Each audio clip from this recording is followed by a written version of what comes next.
নবী সাল্লাল্লাহু আলাইহি সাল্লামের বিশেষ 11টি উপদেশ। নাম্বার 1, যদি পরিপূর্ণ ঈমানওয়ালা হতে চাও তবে উত্তম চরিত্র অর্জন করো। নাম্বার 2, যদি সবচেয়ে বড় আলেম বা জ্ঞানী হতে চাও তবে তাকওয়া আল্লাহভীতি অর্জন করো। নাম্বার 3, যদি সবচেয়ে বেশি সম্মান পেতে চাও তবে মানুষের নিকট হাত পাতা, অন্যের উপর ভরসা করা, ভিক্ষা করা বন্ধ করে দাও। নাম্বার 4, যদি আল্লাহর নিকট বিশেষ সম্মান পেতে চাও তবে অধিক পরিমাণে আল্লাহর জিকির করো। 5 নাম্বার, যদি রিজিকের প্রশস্ততা চাও তবে সর্বদা অজুর সঙ্গে থাকার চেষ্টা করবে। 6 নাম্বার, যদি সমস্ত দুয়া কবুল হওয়ার আশায় রাখো তবে অবশ্যই হারাম থেকে বেঁচে থাকবে।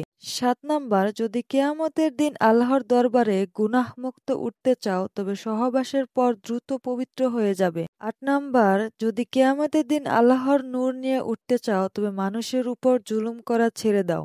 9 নাম্বার, যদি আল্লাহর প্রিয় বান্দা হতে চাও তবে আল্লাহর ফরজ বিষয়াদির প্রতি যত্নবান হও।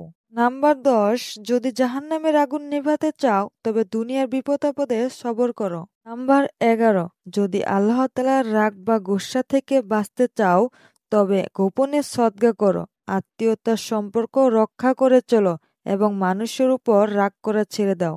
শেষ নবী হযরত মুহাম্মদ সাল্লাল্লাহু আলাইহি ওয়াসাল্লামের আগমনী হয়েছিল বিশ্ববাসীর রহমত হিসেবে। তিনি সর্বদা উম্মতের কল্যাণ চিন্তায় থাকতেন। তার বর্ণিত হাদিসগুলো কিয়ামত পর্যন্ত উম্মতকে পথের দিশা দেখিয়ে যাবে। আল্লাহ তাআলা সবাইকে হযরত রাসূলুল্লাহ সাল্লাল্লাহু আলাইহি ওয়াসাল্লামের এসব উপদেশ মেনে চলার তৌফিক দান করুন। আমিন।